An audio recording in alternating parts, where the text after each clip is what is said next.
Just a note before we get into this episode. The following interview contains discussions of sexual assault, violence, murder, emotional abuse, and the recounting of traumatic events. Listener discretion is advised.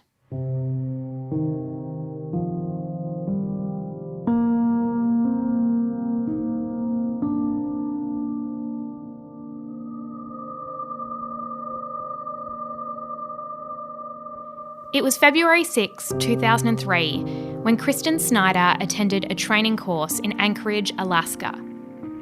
An environmental consultant, Kristen was a bright overachiever, joining an executive services program that claimed to help professionals succeed in their fields. But on this particular day, Kristen was acting out of character. She had stopped sleeping. To her partner Heidi, she appeared delusional and even threatened to end her life. Despite her erratic behaviour, she insisted on attending the course, which had cost her $7,000 American. On day 10, Kristen became particularly distressed during a session and began making shocking claims not only about the organisation, but the man who ran it. The instructor allegedly told the class to ignore Kristen and refused to provide her with medical attention. With that, she left the hotel, waving goodbye to her wife, Heidi. After that, no one would ever see Kristen again.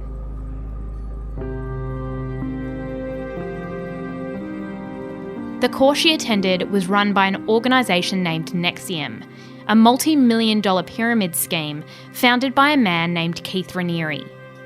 She was in the middle of an elaborate web, which included sex slavery, blackmailing, the branding of women, and forced slavery. Snyder, along with 3 other women, died under suspicious circumstances. They have become known as the Lost Women of NXIVM, and their stories are only just now being told.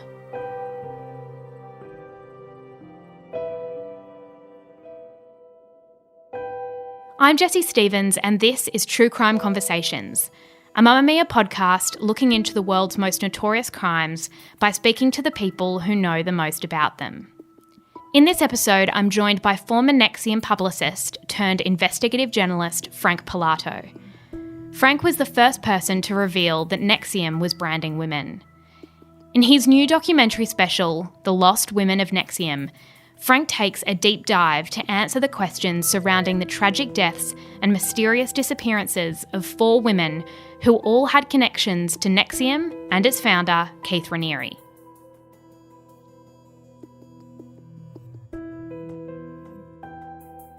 Can you talk us through Kristen Snyder's last day? Kristen Snyder in Anchorage, Alaska, came to a NXIVM intensive in downtown Anchorage at the Westbrook Hotel with her partner, Heidi Clifford. And during the day, as she was taking the class, she began to make some pronouncements that became very disturbing to the people who were conducting the classes. And they announced that they were throwing her out of the class. And they had one of their NXIVM members pick her up and take her out of the class. And she was never seen again. And what took place in those NXIVM classes? So she was attending it with her, girlfriend and they were involved in NXIVM. But what do we know about what actually took place inside those classes? Well, they were traditional or typical NXIVM classes, which means they started in the morning at around 7 a.m. and they went on till about 9 or 10 p.m. at night. And they were doing their usual teaching, but Kristen was making a fabulous and fantastic pronouncement, which was that she was pregnant with NXIVM leader Keith Raniere's child. And this became rather disconcerting to the leaders of the group because they were teaching primarily that Raniere was a monk-like person. So this was most upsetting to the students and to the people who were leading the class. And they felt that they had to get her out. And what kind of people sign up for these NXIVM classes? The average person might have heard that there are a few celebrities associated with it. What sort of professionals or I suppose personality types might be drawn to NXIVM? Well, the courses are expensive to begin with. We're talking $10,000 a course. So very few of the people are impoverished. So these were successful people. In this particular class, in Kristen Snyder's class, there was doctors, lawyers, future judges, and a number of business people. In general, he attracted a lot of trust fund babies, people who had inherited a good deal of money, as well as some actresses like Allison Mack, Kristen Kruk, Grace Park. He attracted the son of the former president of Mexico, Carlos Salinas, the daughter of another former president of Mexico, Vicente Fox.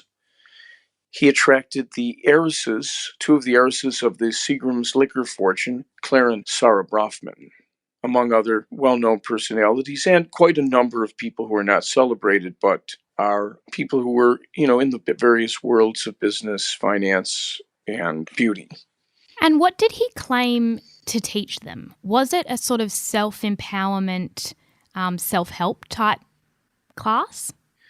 In theory, it was a life coaching type of class, which would revolutionize your thinking and completely upend your old notions, bringing you back to your original state of mind when you were completely open to developing your mind in any way you chose. And it was based on a fundamental but dishonest premise that Keith Raniere was the smartest man in the world. And what did he actually do? What was his background? How was it that he was able to even claim that? Well, he was a masterful con artist. In one respect, you could make the argument that he was the smartest con artist in the world up until his luck ran out. But he did one thing that was kind of interesting. Back in 1989, and he had the help of Australia in so doing, he managed to get his name inserted into the Guinness Book of Records, 1989 edition, Australian edition only, under the category of highest IQ. And using this as his bedrock, he was able then to launch a career as I'm the smartest man in the world. Now, why I say it's false is this. He did actually get his name in the 1989 Australian edition Guinness Book of Records. However, it was a take-home IQ test that he was able to persuade the editors of the Book of Records was a legitimate, uncontroversial test. Of course, a take-home test is not by any means an unmonitored test. It cannot be used to authenticate anything. He took a month, took it home, and came back with some answers. I later discovered that he had help with that test. He cheated on that test. However, he was in the book, and so he could parade this inclusion in Guinness Book of Records as I'm now the smartest man in the world. And he gathered about him a number of women, they were all women, who were his inner circle harem. And these women were also bright, attractive, charismatic women, maybe in some ways much more so than he was. And women sold women on his greatness.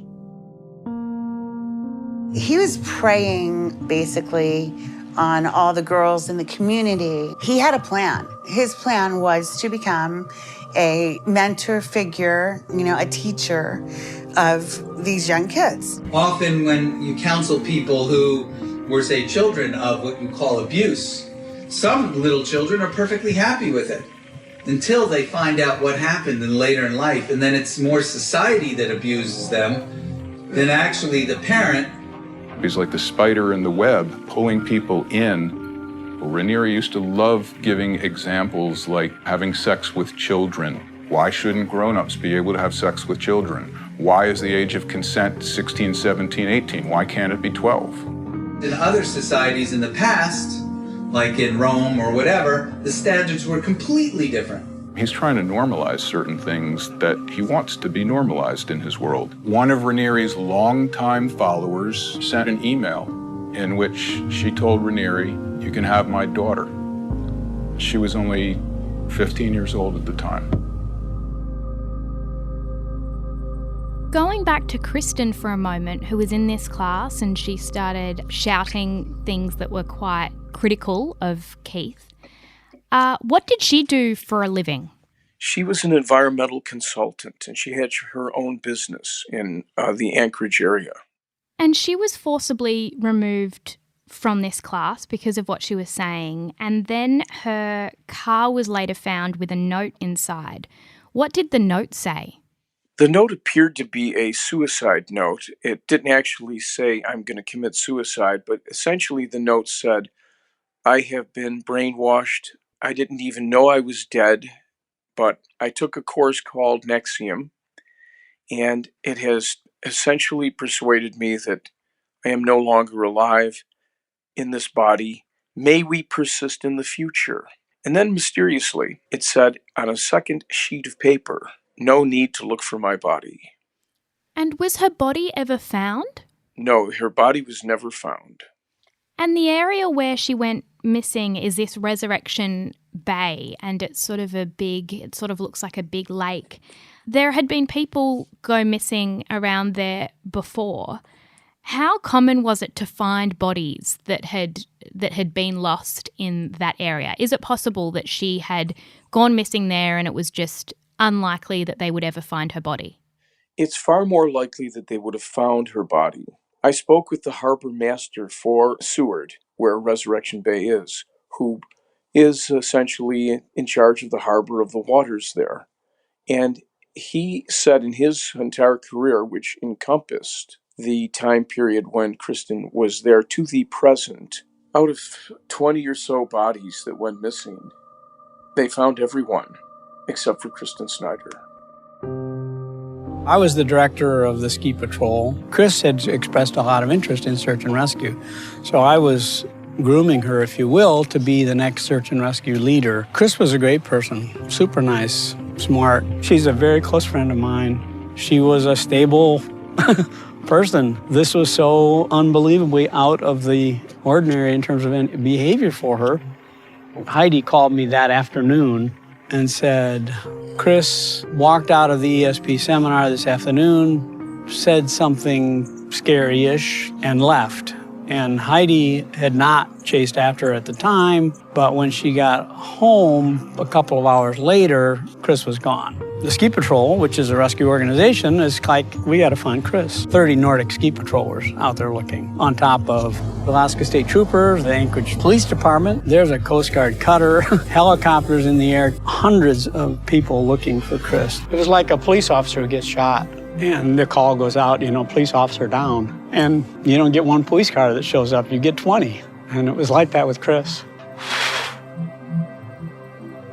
She's one of us, and we're gonna try to find her. 4 months earlier, there's another alleged suicide. What connection did Gina Hutchinson have with Keith Raniere, who was the founder of NXIVM? Gina Hutchinson began a relationship with Keith Raniere before he started NXIVM. She was about 14 years old at the time when a 23 or 4-year-old Keith Raniere began to date her. And in New York State, at her age 14, that is considered statutory rape. And they dated for a while, if you can, I use the word date advisedly, and he molded her young life and brought her into, as he did with so many women, his harem. And he had almost complete control of her life for a good many years. When he started NXIVM, she kind of disappeared for a number of years and then came back.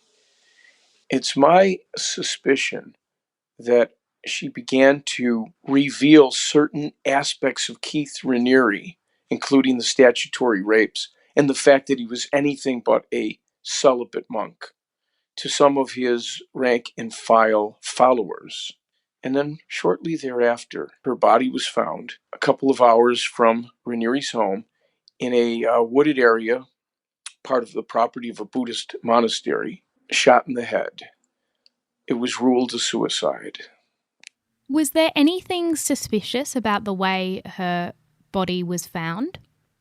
Well, it was very suspicious because there was really no investigation for any alternative theory other than suicide. The autopsy and the police report show that they immediately assumed it was a suicide, and they had no investigation as to whether or not maybe it was foul play. They didn't do a proper test for the pellets. They didn't look for footprints. They jumped to the hasty conclusion that she committed suicide, much like they did with Kristen Snyder. And in both instances, the police did not know, or no one made them aware of the influence that Keith Raniere had in these two women's lives. So by that stage, there's two women who have died by suicide who have quite a close connection to this Keith Raniere. We've touched on this, but how else would you describe him? He's obviously someone with an inflated sense of self. What other characteristics define him? Well, I think there's a couple of things that define him pretty well. He wasn't particularly a good-looking gentleman by standards of conventional good looks. He relied entirely on his harem to kind of give him a build-up that made women believe by the time they met him that they were in the presence of something extraordinary. And what he did with almost every woman when he first seduced them was to tell them he was interested in having a monogamous relationship with them, and that above all, he wanted to sire with the woman a child, and that child would grow to become a savior of the world. He called them an avatar child. So he appealed to a woman's sense of motherhood, and a woman would generally be pretty flattered that all of these intelligent women would be welcoming her and reinforcing his greatness. And through it all, he was just lying to them. And then once he got them in, he indoctrinated them. He was a master hypnotist, and he worked gradually to what some people might call brainwash the women who he got under his spell.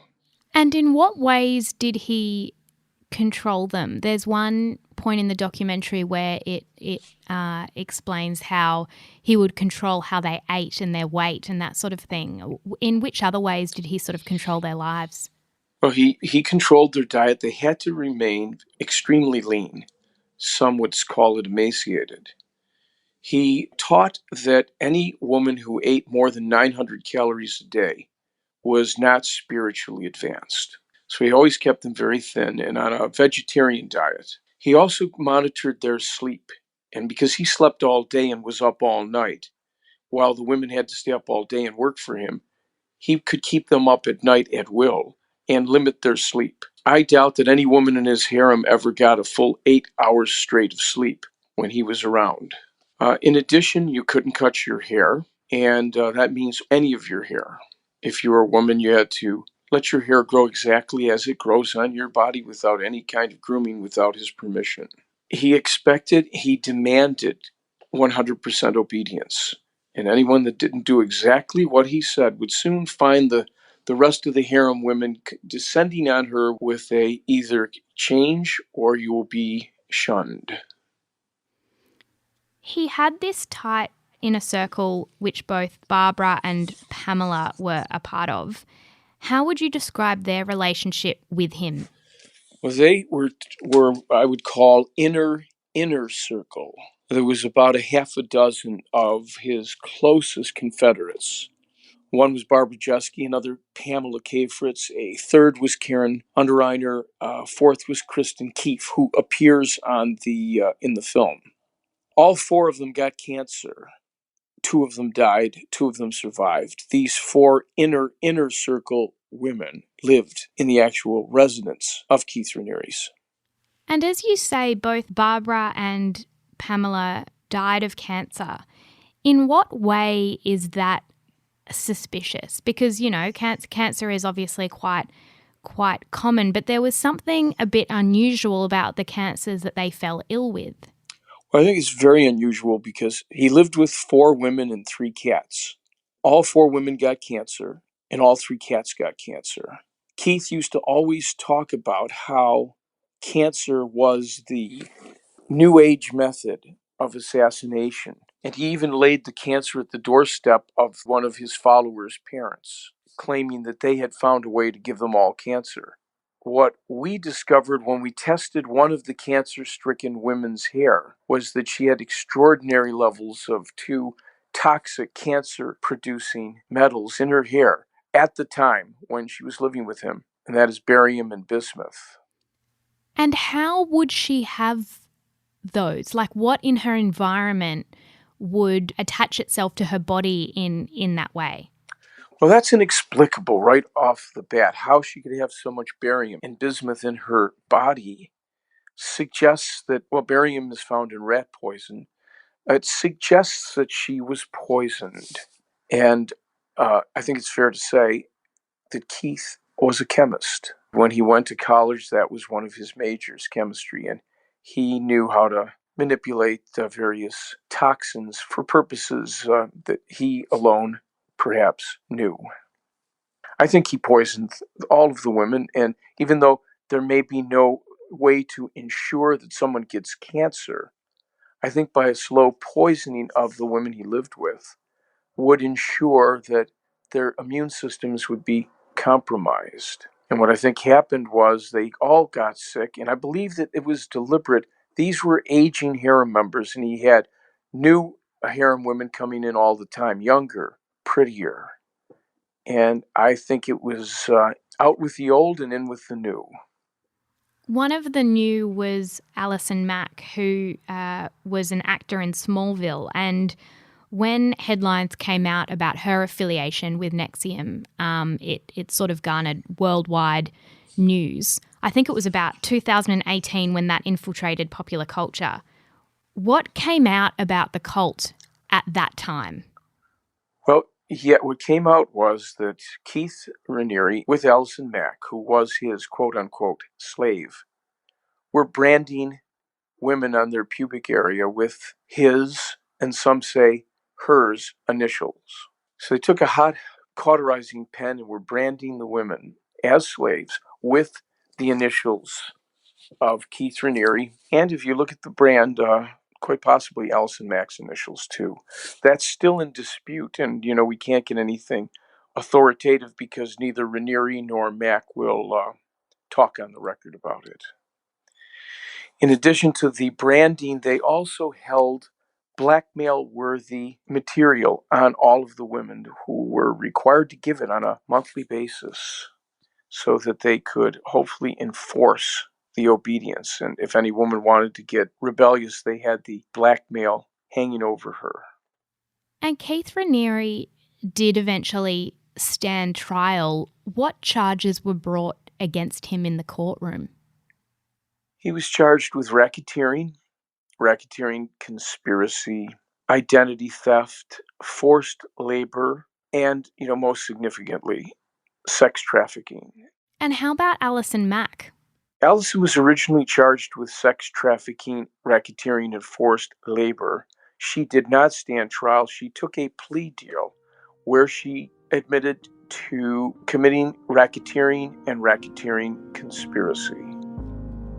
Actress Alison Mack pleaded guilty to racketeering charges today. Prosecutors say she helped alleged NXIVM leader Keith Raniere get women into a secret society in the group. The women were allegedly brought in as sex slaves for Raniere and branded with his initials. In court, Mack admitted to recruiting women by telling them they were going to become members of a female mentorship group. Mack's plea came as jury selection began for the trial of her co-defendants in Brooklyn federal court. Her sentencing is set for September 11th. And what role did sex trafficking play in NXIVM when all of this sort of came out in front of a courtroom? What did we learn? Well, it's a very interesting thing because this was a completely novel application of the sex trafficking law. Typically in U.S. sex trafficking law, you are trafficking women to a variety of different men who abuse these women for their gratification and perhaps for monetary payment. So typically a woman is trafficked out to a number of men and she becomes essentially a slave and trafficked woman. In the NXIVM case, there was only one man that got the so-called fruits of the sex trafficking, and that was Raniere. The women were only trafficked to him. And the trafficking wasn't so for the money. They were forced because they had blackmail material held against them. They were forced by such as Alison Mack and other women to have sex with Raniere, which they testified in court was much to their displeasure and was not something they would have done had they not been blackmailed into doing it. And if we go back to Kristen Snyder for a moment, she was in a same-sex relationship and was claiming that she was pregnant with Keith's child. Do you think that that was true? The opportunity was there. In a discovery that we uncovered, we found out from review of her old credit card statements that had been made available to us that she was in Albany with Keith Raniere just before she went back to Anchorage and took her final NXIVM class, from which she disappeared. We also know that Keith had a particular teaching that supported his own lascivious nature, which was that he believed that women who were lesbian were actually suffering what he called a disintegration, and that they could be cured by him through special sessions. So he could work a sort of conversion therapy on the women who were lesbian, provided they were attractive and slender. And Kristen Snyder was. And I think it's quite likely that he did get her pregnant. I guess we'll never really know.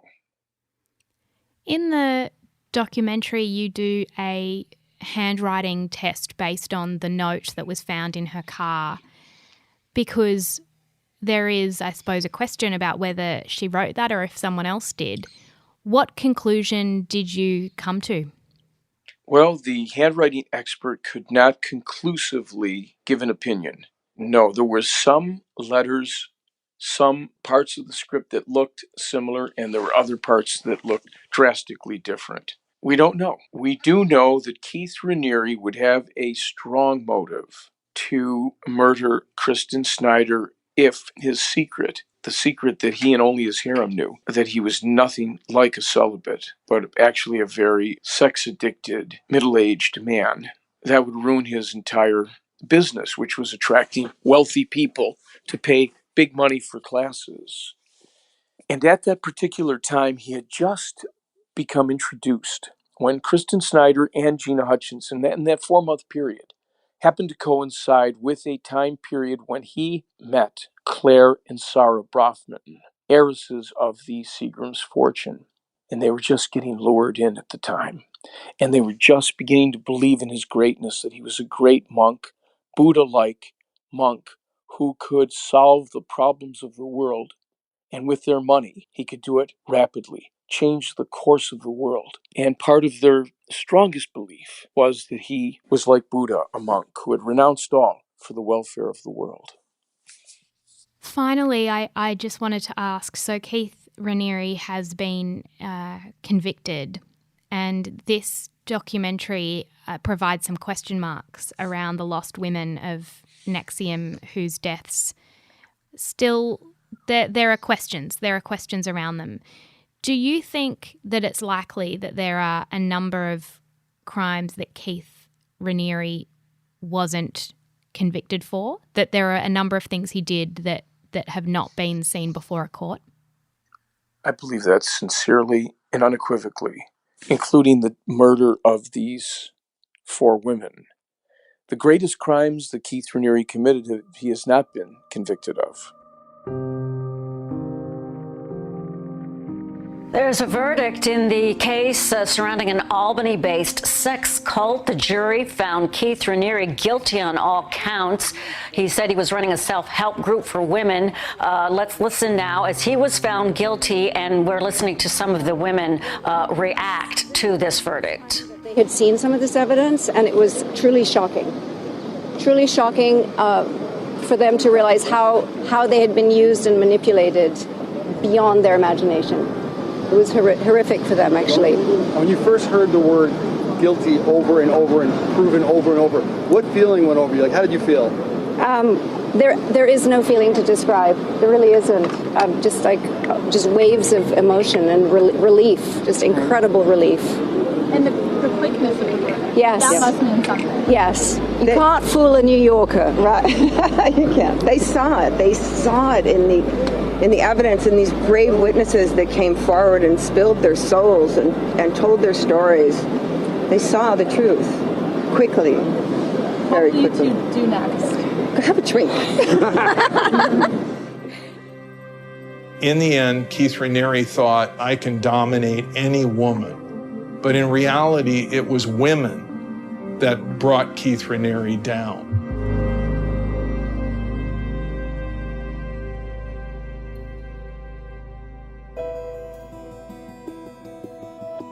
The Lost Women of NXIVM is available to stream now on Investigation Discovery on Foxtel or by following the links in the description of this episode. We have a closed Facebook group where listeners are invited to discuss episodes of the podcast. Just search True Crime Conversations on Facebook and join the group for bonus information on this episode. If there is a case you want to hear about on a future episode of this podcast, then you can email us at truecrime@mamamia.com.au. True Crime Conversations is a Mamma Mia podcast hosted by me, Jessie Stevens. Technical production is by Luca Levine. Our executive producer and editor is Elise Cooper.